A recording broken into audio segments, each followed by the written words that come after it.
11번 문제 보겠습니다. 다음 중 문서의제에 대한 설명으로 가장 옳지 않은 것은 1번 지문은 단 1초 만에 풀 수 있는 내용이었습니다. 앞부분에 서술된 내용은 시잘데기 없는 내용이었습니다. 맨 밑에 있는 공문서 위조죄 간접정범이라는 요 문구를 보는 순간 우리는 어떠한 공식을 떠올리고 정답을 체크할 수 있죠. 비공무원은 구조상 절대로 두 문서죄 간접정범이 될 수 없다고 했습니다. 즉 허공작 간접정범, 비공무원은 절대 될 수 없고요. 또 이 지문에서 문제된 공문서 위조죄 간접정범 역시 비공무원은 절대 될 수 없다고 했습니다. 이 공식만 알면 이 지문은 금방 풀렸죠. 공문서 위조 간접정범이 된다, X. 그리고 바로 다음 지문으로 넘어가는 겁니다. 공부를 위해서 왜 비공무원은 공문서 위조죄 간접정범 될 수 없는지 한번 살펴보겠습니다. 정부에서 발주하는 공사를 잘 받기 위하여 허위 사실을 기재한 공사실적 증명원을 구청의 담당 직원 작성 권한자라고 볼 수 있죠. 이게 제출하여 그 내용이 허위인 점을 모르는, 보통 무슨 점을 모르는 이런 문구 넣으면 처벌되지 않는 자이고, 이런 문구가 넣으면 거의 간접정범이 성립하는 경우가 많았는데 이 사건은 구조상 절대로 간접정범이 될 수 없습니다. 허위인 점을 모르는 담당 직원 작성 권한 있는 자죠. 로부터 기재된 사실을 증명한다는 취지로 구청장 직위를 날인받은 경우라고 되어 있는데 당연히 제출한 자는 비공무원이었겠죠. 비공무원이 이런 허위 신청서, 증명원을 작성 권한자에게 제출을 하면 물론 내용이 허위인 것을 몰랐지만은 그래도 누가 작성합니까? 그렇죠. 이 공문서는 작성권자인 담당 직원이 작성하는 거니까 개념적으로 위조라는 것이 나올 수가 없습니다.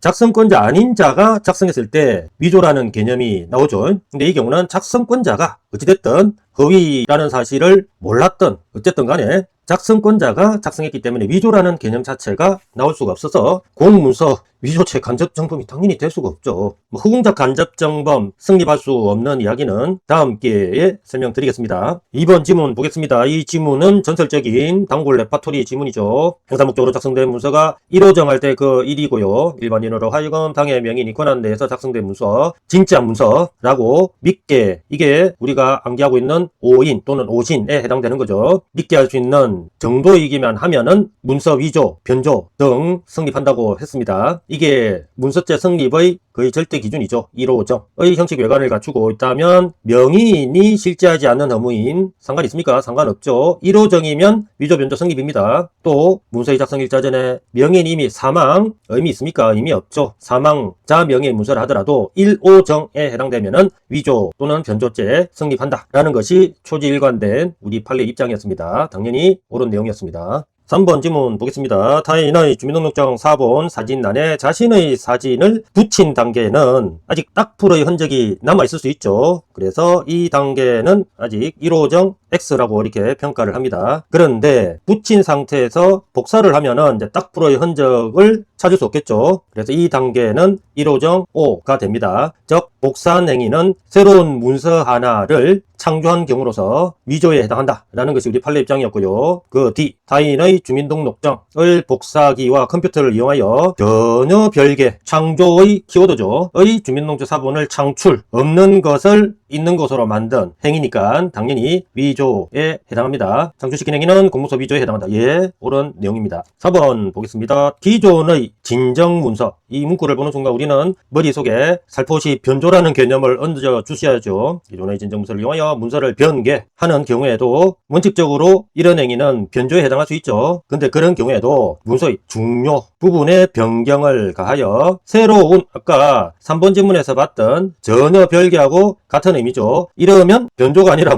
위조가 된다 라는 것이 우리 판례 입장이죠. 새로운 증명 여가지는 별개 나왔네요. 예, 확실히 위조가 맞습니다. 별개 문서를 작성하는 것은 문서의 변조가 아닌 아예 없는 것 하나를 창조한 것이다 라고 해서 이런 경우도 위조에 해당한다 라고 하죠. 역시 옳은 내용이었습니다. 그러면 가장 옳지 않은 것은 1번이네요. 12번 다음 중 무고죄에 대한 설명으로 가장 옳지 않은 것은 1번 지문 식물사실이 객관적 진실에 반하는 허위사실이라는 요건은 객구죠. 객구는 당연히 검사가 허위사실이다 라는 점을 적극적으로 증명해야 되는 겁니다. 신고한 사실의 진실성을 인정할 수 없다.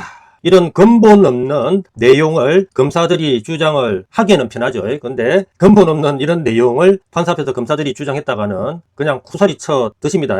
이런 내용으로 증명하는 것을 소극적 증명이라고 하는데, 검사들이 이 짓을 하면은 욕 듣기 딱 좋은 그런 내용입니다. 인정 안 돼요. 이거는 소극적 증명만으로 무고죄 성립을 인정할 수 없다 라고 되어 있으니 옳은 내용입니다. 이번 지문, 위법성 조각 사유, 즉 무죄 사유가 있음을 알면서도 알고 있음에도, 이거 애도막부 표현이라고 했죠. 이런 애도막부 표현 넣으면은 꼬롬한 느낌을 가지고 엔간하면 다 처벌적으로 정리하시면 됩니다. 알면서도 이를 숨기고 범죄 사실만, 이거는 구속요건 해당 사실이겠죠. 당연히 유죄 사실이 될 겁니다. 범죄 사실만 고소한 경우는 당연히, 아니 원래 결국은 무죄여야 되는데 유죄 사실만 주장을 했다라는 것은 허위사실 신고한 경우에 해당하죠. 무고죄 허위신고가 되지 않는다, 된다 라고 했었어야죠. 이미 뭐 이런 분석을 하기도 전에 알면서도 알고 있음에도 이런 애도막부 표현 보고 대충 짐작은 할 수 있죠. 그래서 이번은 결국은 틀린 내용이었습니다. 3번 지문은 단 1초 만에 풀 수 있는 내용이었죠. 키워드는 사립이었습니다. 무고죄 해당 여부를 묻고 있는데 사립이 웬 말입니까? 무고죄가 보호하고자 하는 법익은 당연히 국가적 법익이고요. 피해자라고 볼 수 있는 자들은 사립대 교수였답니다. 물기름, 일종의 양염소 법칙을 적용해도 되겠죠. 양, 사립은 염소. 이렇게 딱 설정해버리면 답이 명확해지지 않습니까? 공부를 위해서 한번 사안을 살펴보겠습니다. 사립대 교수인 피해자들로 하여금 징계처분 받게 할 목적으로 뭐 이런 신문고에 민원을 제기한 경우라고 하는데, 이미 양염소, 물기름 관계로서 해당하지 않는다는 당연히 옳은 내용이 되겠습니다. 4번 보겠습니다. 무고 고의로 신고 내용이 허위라고 믿고 그러면 고의가 있는 게 아닌가 의심스럽습니다. 이어서 보죠. 신고하였으나 우연히 신고 내용이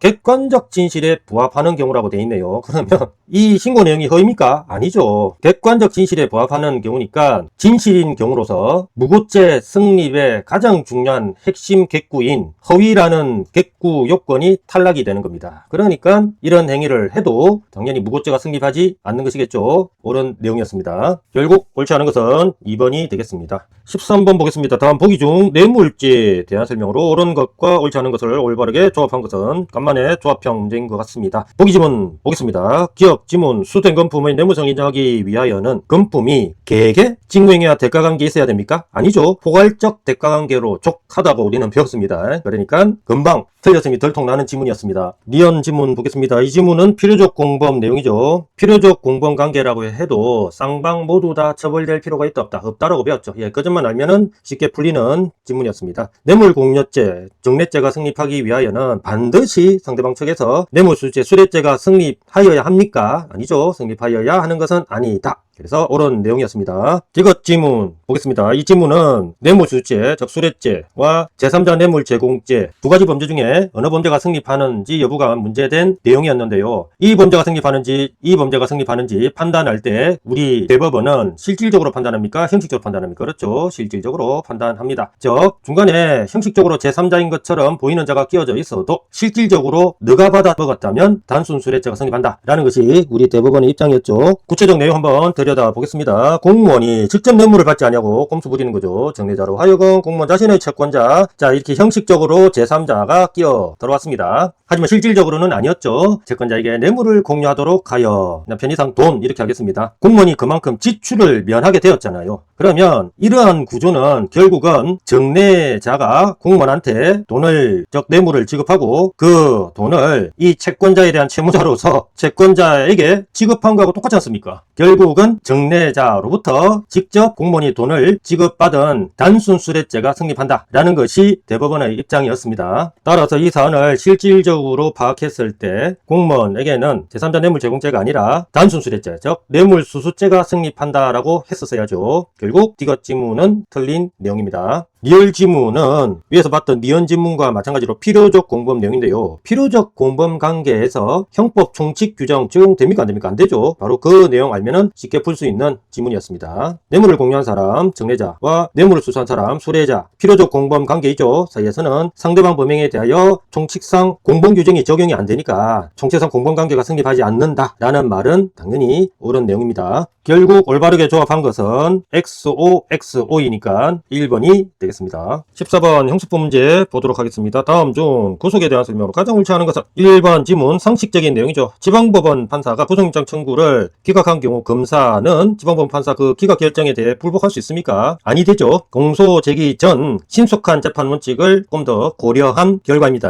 항고의 방법으로 불복할 수가 없습니다. 2번 지문 보겠습니다. 범죄의 중대성, 재범의 위험성 피해자 및 중요 참고인 등에 대한 위험 우려 등은 법 규정상 독립된 구속 사유가 아니라 신라하여야 한다가 아니라 고려하여야 한다라고 규정이 되어 있기 때문에 당연히 대법원에서는 하여야 한다를 이렇게 착하게 해석을 할 수밖에 없죠. 필요적 고려사항이다 라고 대법원에서 해석한 내용 그대로입니다. 독립된 구속 사유는 법 규정상 주, 정, 도로 규정이 되어 있고 나머지 이런 것들은 당연히 조문에 고려하여야 한다고 되어 있으니 필요적 고려사항이다. 이렇게 착한 해석을 한 내용 그대로이니까 옳은 것입니다. 3번 지문은 아주 모범적인 법조문 지문이죠. 낱말 뜻풀이 지문이었습니다. 구속은 구검, 구인을 포함하며 구인한 피고인을 법원에 인차한 경우 구마 필요가 없으면 낭비하면 안 되죠. 석방을 해야 되는데 몇 시간이니? 당연히 24시간. 당연히 24 이 숫자만큼은 생암기 사항이었습니다. 당연히 옳은 내용이고요. 4번 지문은 처음 이 지문을 봤을 때 틀리면서 여러 번 얻어맞은 그런 지문이었죠. 근데 나중에 몇 번 틀리면서 얻어맞다 보니 맷집이 생겨서 이제는 너무나 친숙한 나머지 절대로 틀릴 수가 없는 지문이 돼버렸습니다. 내용 보겠습니다. 서검사 또는 사경에 와여 구속되었다가 과거형이죠. 그러면 재구속 이야기가 당연히 나오겠죠. 구속되었다가 석방된 자는 다, 중, 정, 발 요건으로 알아두시라고 했죠. 경우를 제외하고는 재구속 이야기니까 동일이라는 이야기가 넣을 수가 없습니다. 동일한 범죄 사실에 관하여 재차 구속하지 못하며 너무나 친숙한 법조문 내용이었습니다. 이 경우 한 개의 목적을 위하여 동시 또는 수단 결과 관계에서 행하신 행위는 목적이 이런 행위들을 지배를 하죠. 그러니까 목적이 한 개이다 보니까 이런 경우는 전체적으로 동일한 범죄 사실로 간주한다라는 법조문이 있었습니다. 따라서 당연히 옳은 내용이었습니다. 결국 가장 옳지 않은 것은 1번이 되겠습니다. 15번